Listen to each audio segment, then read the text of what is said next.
We will begin the Wednesday, October 3rd, 2024 meeting of the Resiliency Board. Call to order, roll call. I'll name the members of the board. Anna. Here. Phil. Here. Rumble. Here. Great. Rob. Here. Jetwave. Here. And Linda Toplewski. Here. Laura's not here. Laura's not here. Laura's not here. Laura and Kirill are both out of town. Okay, I remember seeing the note by Kirill. And also we have in attendance, Mr. Jeff Ziegler and Greg Warden, our urban planning sustainability liaison for today. And also I know that Eric Millarn is absent, and then our student representative for the record. So just help me to say your name. I am Justin Metz. Justin Metz. Well, thank you very much. Thanks everybody for attending. And first off, we have the meeting minutes that should have been circulated earlier. Does anybody have a question on them? If not, will someone make a motion to adopt the meeting minutes? Moved by Phillips, second. Second. All right, Grace, sorry. All those in favor say aye. Aye. All right, and assuming no one opposed, citizen comments. Do we have anybody online? Any comments by our? Nobody. All right, we have plenty of nobody. Commission liaison report. Jeff?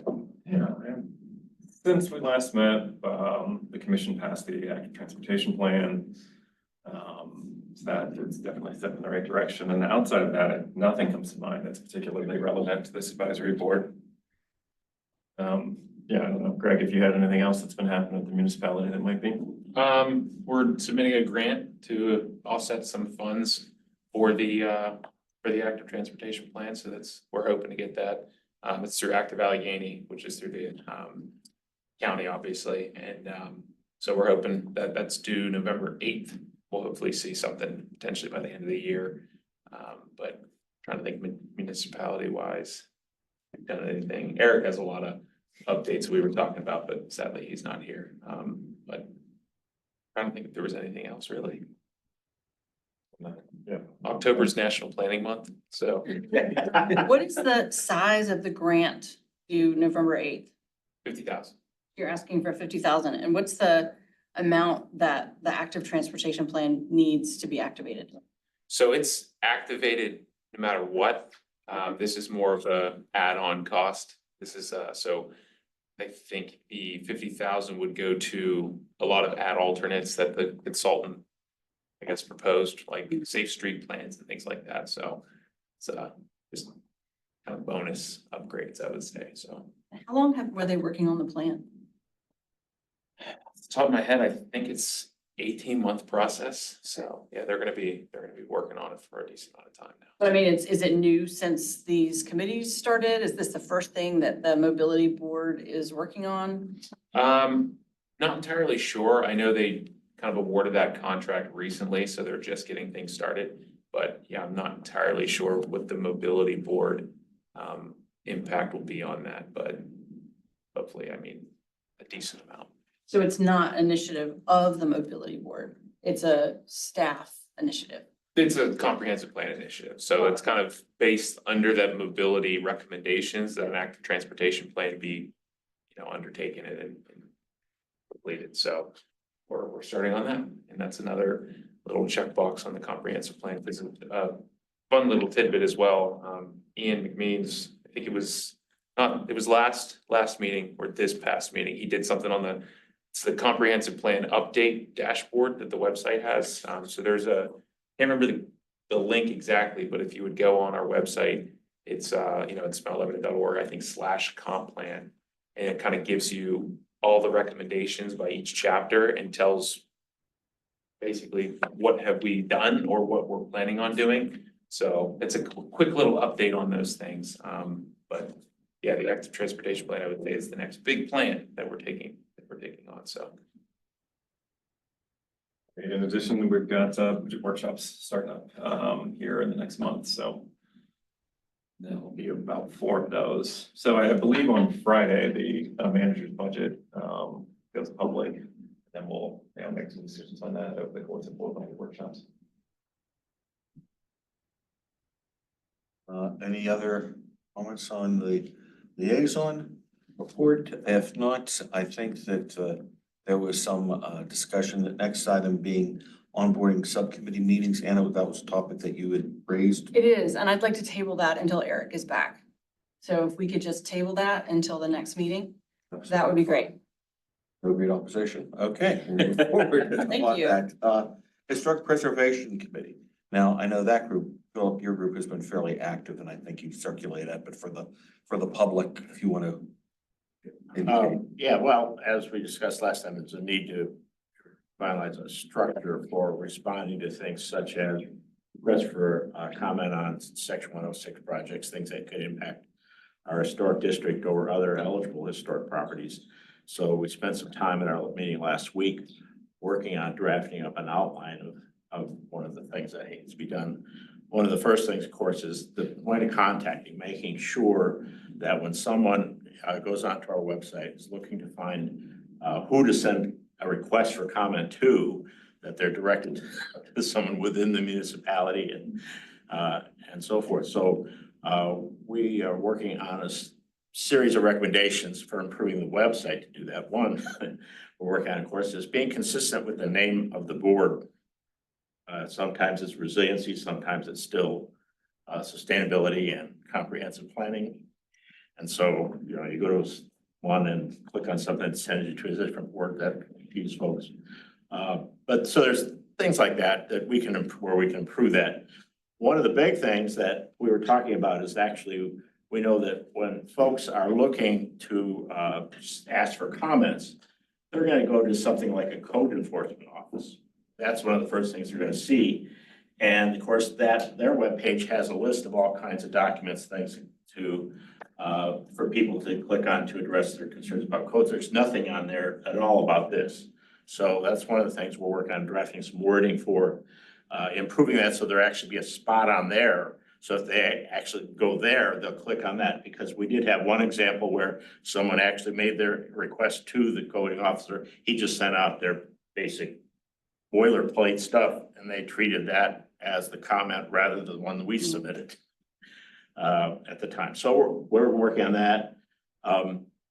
And overall, we're expecting that in terms of response, we'll stick with the current structure in terms of if we get a request for comments, it'll come to this board as a whole. Okay. And then at that point, because we're not sure what the structure will look like or who will be here, or but it would be the liaisons who get the request for comment, and they can bring it to the board, and the board can decide, well, you know, how do we handle it? The main issue would be trying, in some cases, there's a deadline, like a 30-day response time.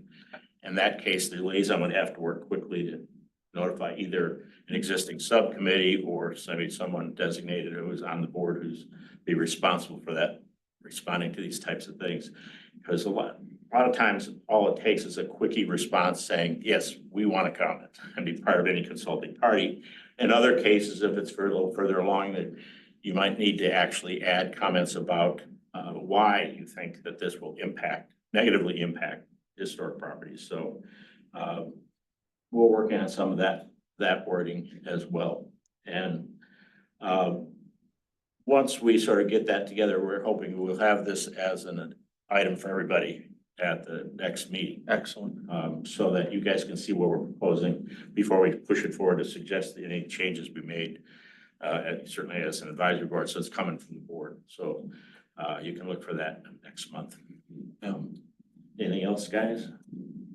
I mean, I think we can probably explain next month when we have everything sort of drafted up, but the I don't know what the word is, the flow to reach the actual point of contact for like preservation compliance reporting or something like that. It's like 7 steps into the website. I went through it, and it's housed underneath like residents, and a company or a federal agency would not be necessarily clicking on a resident. So like, yeah, definitely making sure it's in like more than one place, and making sure it's really clear is like super important, since it's like federal thing, you know, so. Yeah. So, Jeff, as the commissioner, do they have permission to request web changes? Like, because ordinarily they can't tell staff what to do, but it seems like this is something that needs to be addressed. I don't know the answer to that, but I can certainly find out. Because we don't want to have to go to the commission to say, okay, commission, we want to work with, like, this is a problem that needs to be fixed. But they need staff time, including a web developer to make the changes to the pages or to create a new page. I don't think it would be something that could get done without a whole lot of headache. Okay, I mean, one thing is the advantage is, this isn't something that happens often.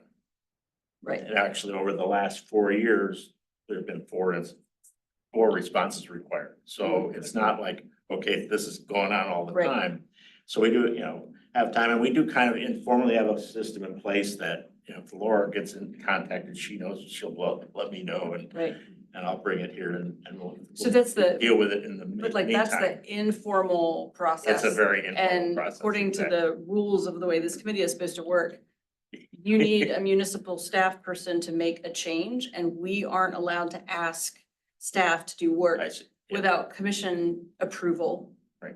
So it's That's- almost like part of your little package needs to include, and we need X number of hours of time from a web developer and from the communications person to create a web page.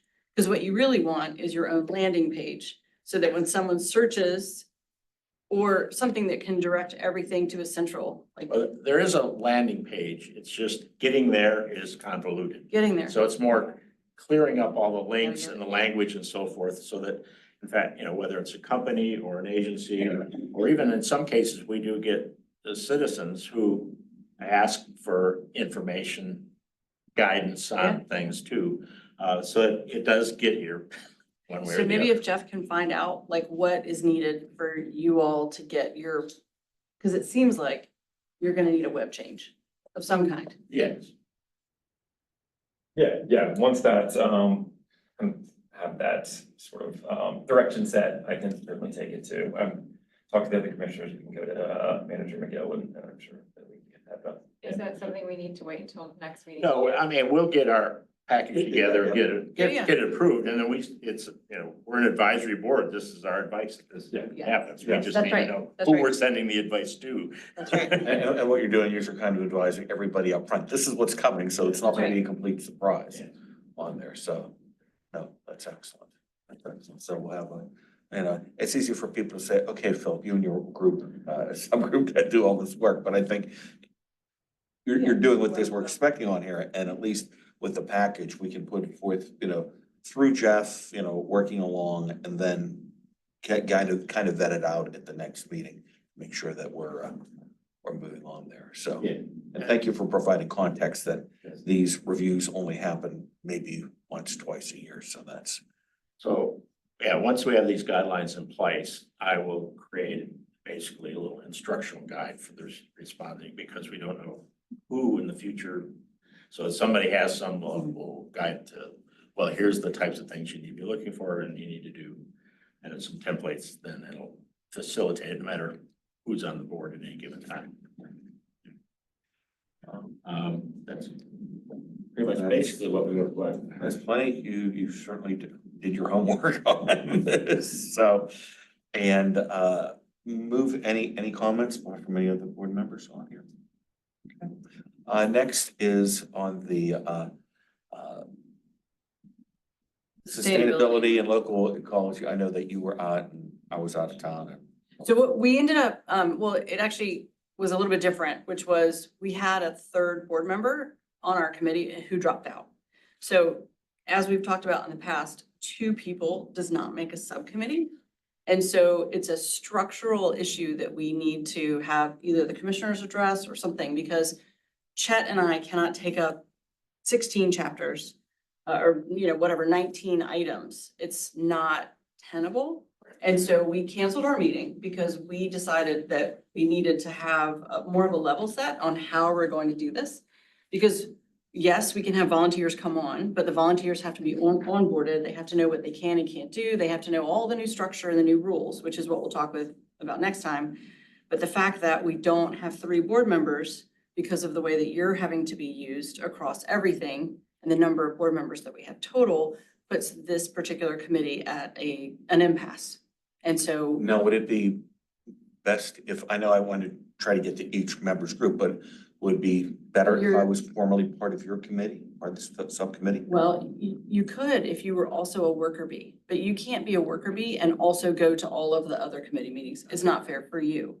And so what we would like is to have some sort of understanding of how, like whoever created the structure didn't really think that part through.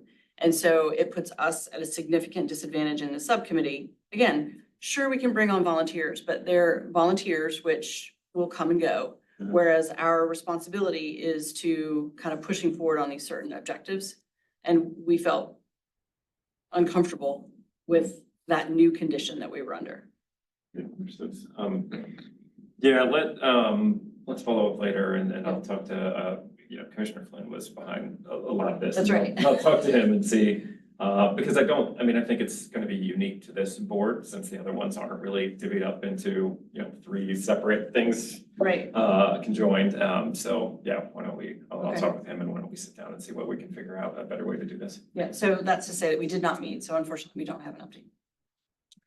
Well, of course, I mean, there's no reason why if somebody really wants to, they couldn't be on 2 subcommittees. That's right, because we Yeah. would. So if somebody wanted to Because that's the volunteer. other to help part. We won't do folks it, out. once we finish like making this, letter, otherwise it's like wait around until something happens to some degree with preservation because there's not many priorities. So if there was flexibility, because I would also like to be on the Economic Development Committee, which I cannot because there's enough people on it. Right. So if we had flexibility to move between subcommittees and not have this standard 3, right? 3, 3, and 2, which is. 3, 3, and 2, which doesn't work, and the inability to move, because as you mentioned, you're gonna have significant downtime where you could help on a different committee, a different subcommittee, but we're not allowed to do that. So Well, two so I- issues. To figure out. Yeah, two structural issues that need to be addressed in order for this to move. I just, Ann and I haven't really had much chance to talk about it, but is it, just throw in the mix, this idea of, I like these subcommittees, but should we just be more organized around the individual topics? And say, okay, I'm in on this one, I'll take a lead on it. Well, we have, and we did that, right? But rather than just 3 subcommittees, maybe it needs to be a little, It also possible, but the other subcommittees seem to be moving along quickly and fine. And so it's just a difficult, it's something that needs to be structurally addressed, I think, because it would be great if someone had a strong interest in one of the ones that are in this particular chapter. But right now, they're not even able to say, I'm interested in that. I'd like to jump in for 3 months and then jump back out. Yeah, I mean, Chet, I understand your idea on this, but I think a problem you end up having is 18 different subcommittees then, or how many points that we have. That's right. And I think we also are limited on the number of subcommittees. I mean, it's like, there's a lot of structural things that have been put in place that make it difficult for people who want to volunteer their time and have it actually come to something. I was also thinking, is there an opportunity for the township to help us recruit volunteers? I don't know the other advisory boards. This one seems to have the broadest area of purview. Sure. And so we're taking up 3 or 4 previous Yes. boards. So we're gonna need a lot of volunteer help, probably more than we can recruit on our own. Absolutely. And we need subject matter experts. Yeah. Right, and so that's the other part of this is that, but a subject matter expert will come in with their own opinion, which means they really need to go through this training. They need to see the Ian presentation. They need to know that they have certain things they can do, that they have to stay in scope. Because one of the reasons that all of the committees were collapsed down into just these 5 was to make it more manageable, to keep people in scope and to sort of make sure that when topics or interests came forward, they were in line with something. Because a volunteer could very easily come in, as much as I love volunteers, a volunteer could come in and say, I'm really interested in something that's off topic, but I want to put up tons of time into it. And then that person will go down the road of disappointment, which we are trying to avoid. I think that there could be some value in trying to combine the 2, because I know from my experience working with a lot of nonprofits, what I see doesn't work well with volunteers is, hey, will you be a part of this committee? And here's 30 things that you might work on, but we can't specify. I think there would be a lot of value in saying, well, this subcommittee is gonna work on this specific topic, and let's go out and find volunteers for that specific topic, because they're gonna have a better experience, you're gonna get better technical expertise. And when that particular topic or project is over, you could say, thank you, appreciate your time. So I think it would be good for each subcommittee to sort of identify the priority projects, and then we can go through the public informational things to recruit volunteers for that. Just like I'm project. sure even all of us have networking. We do, People. definitely. In my But I own wanna- household. I want to bring people in, like I brought in a volunteer, which was great. Yeah. Except then when we had the board member move back, I'm reaching back to her and saying, do you want to take on 5 more things? And that's a lot. Yeah. It's a lot. I mean, 19 things in this particular part of the, you know? Okay, I think, however, it's arranged on there. Greg, make sure that this is on the agenda for next month. Yes, and I'll commit, I've already talked to Andrew Flynn, but I'll commit to talking to Jeff about this further so that we could possibly come to a more flexible way of arranging this. All right, on the next item, the Economic Business District Committee. Linda, since Ms. Lindley is not in, can you, Yes, you get very, Plenty very to good talk about. reports. Very good reports. Detail.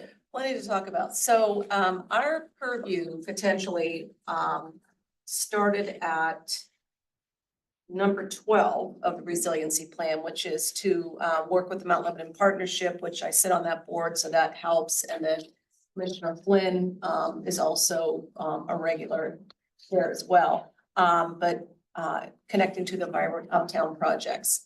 I'm going to come back to that. I just want to kind of review what each of these things were. The second one is to support redevelopment of underused Washington Road parcels.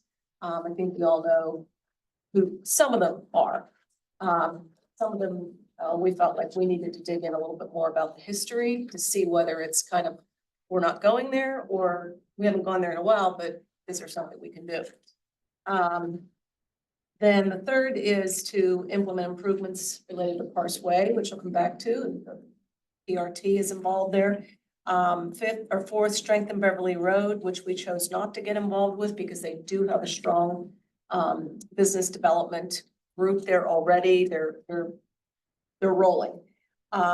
Strengthen the C2 highway commercial area, we felt was something that we're not in a position to take a point of view on or spend time on. The last one has to do with strengthening the Castle Shannon Boulevard Commercial District, which is where we do want to focus our time. So let me come back to what we're eliminating and what we've been reviewing. So on the working with the partnership. So the design committee with the partnership, which has true experts on it, who all of you know, Paul Ostergaard, Bill Callahan, and Mara Dowdy, has put together a draft white paper for zoning for Uptown, which I believe Commissioner Ziegler and Commissioner Flynn, they'll be briefing you on, but then they wanted to present to this board at the next meeting. However, I see the next meeting is the night before Thanksgiving. That's maybe for another discussion, but whether that's going to affect attendance or not with travel, but I'll have it at the saloon. but hearing that, they said, well, is there a December meeting or does that also cut into Christmas, New Year? So they would like to present it before the end of the year, but just so we can keep just even our own scheduling too for those two particular meetings. Yeah. And so so I met with them on Friday and went through their draft. It's perfect because it's 2 pages, very brief. The things that could be nitpicked are pretty open-ended.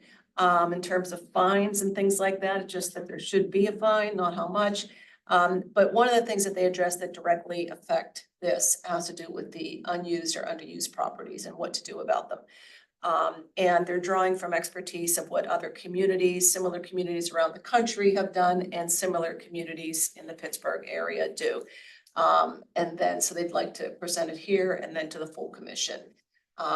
And then from there, I'm not sure of the process, but so on that note, so that impacts a couple of the other things within our purview. In addition, on that particular point, we did meet with Eric and walk through the existing economic development strategy for Mount Lebanon what the strategy is for attracting business, retaining business, how to determine flight risks, and what all goes into that, what goes into it budget and resource wise. And that was when we knew something was, his illness was pretty bad. He was coughing most of the meeting. So we did cut it short, and then we'll reconvene because there's a lot to dig into there. And a lot of it is discerning what is staff work on some of these items versus what should this subcommittee get involved in. And so we're working through that with him. One of the other areas for us to consider was Parse Way. And so I went to the design charrette last week. You were there, right?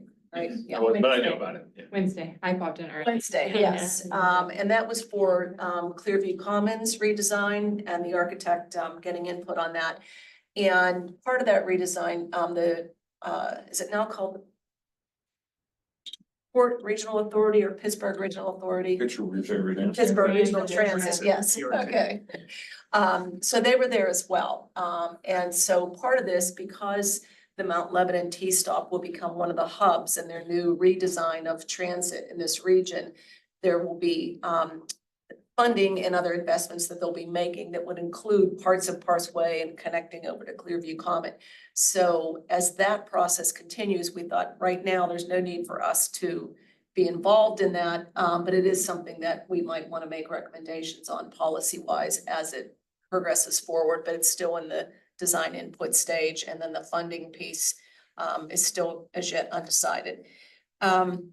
So the other area had to do with the Dennis Theater and that whole property, and John Delano and the proposed operator, Brian Mendelson, who operates the Row House Cinemas and the Hollywood Theater now, did present to the partnership 2 Fridays ago what their plan is and what their ask was of the partnership, and I believe potentially of this board and the municipality.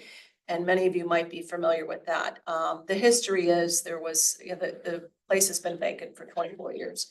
And there was a foundation established, an organization originally raised money, kind of didn't go dark, but was not publicly present for many years, was resurrected during the pandemic. It's an official foundation. John Delano heads it. They have a board, and they're looking at a renovation to turn it into a couple of theaters, not AMC competitors, but for other uses, independent films, et cetera, and then some public community space. So they'll have to come in and present all their details. But there's a lot of back and forth on, and there's a lot of history on that particular project as well. So we also, as a subcommittee, decided while that's going on, we will stay abreast of it. But there are a lot of voices that still have to register. And we'd like to hear all that before we decide whether to make policy recommendations about the use of that building and whether other voices need to be involved. So that's still potentially on our plate, but not for right now. So what is on our plate? So we decided the Castle Shannon Boulevard Commercial District, which sort of starts where Hitchhiker is and goes all the way down to, what actually starts before that. It starts at the bottom of Clearview Commons right now with the T-stop. And then it includes that residential area that has duplexes. I think it's called Shady Avenue. The Hitchhiker corner there, a couple of restaurants across the street, and then it goes down where it intersects with Mount Lebanon Boulevard and Scott Road, and then continues on past the post office. So right now it's scattered plots. They're all doing really well from what we understand from some of the merchants, from Eric. They have enough traffic. They don't have enough talent to keep their shops running as much as they'd like to. That doesn't mean that condition will continue forever. And so we thought one of the things we'd like to do is gather those merchants together for an input session. They haven't really been, united in any way before for any purpose. To see, is there something that they'd like? Would they like some visibility, whether it's on light poles like we have uptown? Would they like to be connected to uptown, or as there a bike route, set of signals? But what might we do to give that some level of unification with Mount Lebanon and with potentially uptown and some visibility? So rather than go down that path, we thought that might be the first step, is to have kind of a facilitated conversation with all of them sometime early winter and then proceed from there. So that's our report. It's excellent work. Great. Yeah. It's excellent. No, thank you very much. Two items kind of related before we hit the staff liaison report. I guess the first thing really is just a straightforward thing is for the meetings next few months. We're talking about the 25th, and what would the meeting in December be? Which day? The third, It's the 18th. Oh, 18th is. The 18th seems fine. The 18th, yeah, that would seem Yeah, that fine. one was one of the special ones. Remember, there were 2 dates that were pre-shifted because of the holidays, because Christmas is the next So the Wednesday. But for November, what do we, I mean, we're talking about, having it, Is it supposed to be on the 27th? It is on the It 20th. is. So moving it to the 20th would be the idea. Do we have enough? I can check. Fine. I'm not sure who the third Wednesday is. I have to double check. if there's any, I mean, I'm not considering type of sunshine at college. Since I'm having a discussion on when we can meet for that meeting, that'd be fine. I would not be able to make it on the 20th. For it, because it's when I have my night meeting, one of my night meetings, second and third Wednesday, I could make 19th, but let's send something up so we can get some common, a consensus on what would be the best day.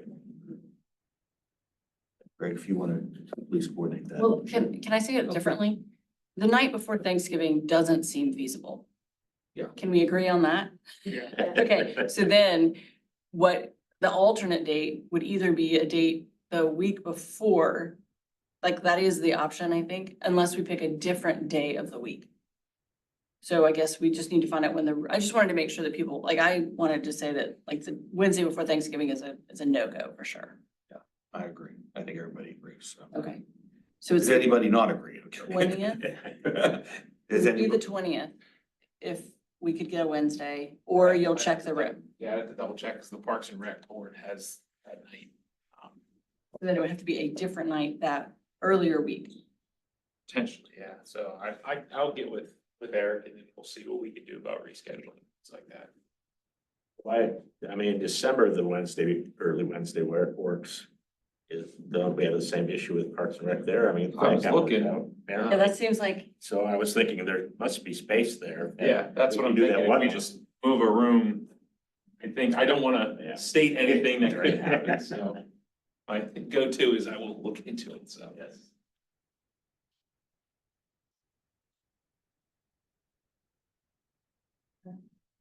All right. A second item is, thinking about it, there have been some, the reports have been, very, very good. It's been submitted so far and the like. And is there, we get an email here that says, get an email that says that, is there any way we can centralize these reports that we have? That have been submitted so far by the different groups, Greg? put them in SharePoint, which we can't access. Yeah. Put in SharePoint, Just yeah. can't find them, yeah. We can't find them or reach them. Well, eventually we'll be able to. Yeah, that may be something, please bring up to Eric because, we have this knowledge and it's, the one reason I bring the laptop here is so that we're talking, I can look to see again, okay, this was mentioned, that was mentioned. But, when we're, between meetings, things like that, we need either SharePoint relief or another alternative to just saying, look, if we do these reports, I don't know if we technically, if a good idea is to submit them as part of the record, and then we do the minutes, they're attachments to the record. I don't know if that might be a good way of doing it or not, because again, we see these reports online or, on emails, we're having discussions by them, and I'm always thinking, just like with the commission, this is the report that was there, and that would be an exhibit to the minutes. And then that way, when the minutes are posted up there, at least we have these, these documents in place. Am I making sense on that? Yeah. So Greg, Jeff, SharePoint, whoever's in charge of SharePoint. I think honestly that, yeah, them submitting it part of the minutes sounds pretty logical. I can check to see how the procedure goes for that and everything, but, Okay, well, I'll follow up with, hopefully, Eric will be well in a week. hopefully. So, I'll follow up with him on that, okay? All right. If I don't, and you can certainly pester me about that, so. Or anybody else. SharePoint is not always the easiest solution. It's a good idea. That doesn't always work very well, unfortunately. So, and even if it is something where it's put together in a minutes, and then even if that's, at least you're down to one document and not, 3 or 4 subcommittee documents at one time.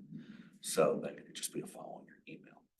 All right, anybody have any other opinions on this? Is there a certain time these reports would have to be in to officially get on the minutes or just? I think just there, usually, the whole point is this, is that we have our discussion on there. We can look at them at the meeting beforehand, but once they're in, it's almost more of a historical record. It's easy enough to look at the emails ahead of time for the meeting and pick things up. But if we're making a reference to, let's say, a document that was submitted in September or things like that, no one's gonna want to jump back and forth. So it'd be, my thoughts would be that whenever each report, and just like with the commissioners, if someone has, budget or finance has a report, or that, like the township engineers have a report, they may, I don't know if it's necessary if they submit it beforehand, we can look at it beforehand online, but when they do the minutes or when they have, the official documents of the commission for that meeting, that report is there among the minutes. So I think that would be, we just need to figure this thing out, because again, there's a lot of good work that's coming through there. It's just that, 4 months from now, we don't want to be in a position to say, okay, what did historic preservation say at that time? So, but anyway, that's just my suggestions on that. Now for the staff liaison report, I'm sorry, Greg. no, I think just kind of speaking on Eric's behalf, I mentioned the Activate Uptown meetings and things like that. That's pretty much all I can think of on his side, but on my side, there's not much, just basic grant writing and whatnot. The fire training facility is kind of off topic, but we found this out yesterday. The fire training facility received a grant from the state. So that'll be the project that's down on Cedar Boulevard with the public works site there. So the fire training facility will go. I know it's not really resilience kind of related, but it's more municipal. So we waited actually almost a year for that, which was great news yesterday. But really, that's about it, to be honest. I think just Activate Uptown things going with Eric is there. Any questions from members of the board? I have a point of order process question for discussing things like SharePoint and all of that. What is the actual protocol and sequence for the subcommittee recommendations for policy to the commission? Do they go first to the commissioner and then to this full board? Or is there an executive committee review first? And then the same holds true. So for example, the design committee from the partnership, for them to present their zoning recommendations. There's sort of polite pre-briefings to make sure everyone's bought in, but the actual official process. Real good question. So I'm thinking for anything that comes via the subcommittee, it would be the essentially subcommittee to this, Yes. to this board. That's the easy question. Mhm. The thing is we're talking about someone Another outside, entity, yeah. another entity. I think it may be best, correct me if you think I'm wrong on this, is that just so there's not a war between the subcommittee or disagreement between the subcommittee and someone making the proposal, that at least gets, put on to the board as a whole for consideration. So they wouldn't need like an official sponsor to come and. No, present or I don't think that anything. would be the case. Yeah. So the subcommittee makes a policy recommendation to this board. If this board approves it, it goes through him To. to the commission. And that's when the commission can approve it, Yes. fund it, and have municipal staff work. Right. For the guests who come in, we don't have a an official position. So like they can come in and present to us as a courtesy, but I don't think we have an official, it's not like we can say, we agree, we approve your idea. It's Yeah. like a courtesy, so they can say, we've presented it to the Resiliency Board with no objections, for example. Right, and that's how I see it going with the partnership, that it would go from the partnership to this advisory, because the partnership isn't necessarily an official capacity of the municipality, but it's not codified. So something to come from them to this board, and then from the liaison to the full commission. But they could inform a policy that one of our subcommittees decided to take on if it was in line with the resiliency chapters. Yeah. Right, and that's with their zonings, they have 4 zoning They could. recommendations. Yeah, it's and just the one ridiculous bureaucracy applies directly sometimes. to the That is, but that's the way it would work. So they could come in and say, we want to make this change or whatever, and then we could say, well, we'll take your recommendations under advisement and then create a policy which would then follow the same process of board.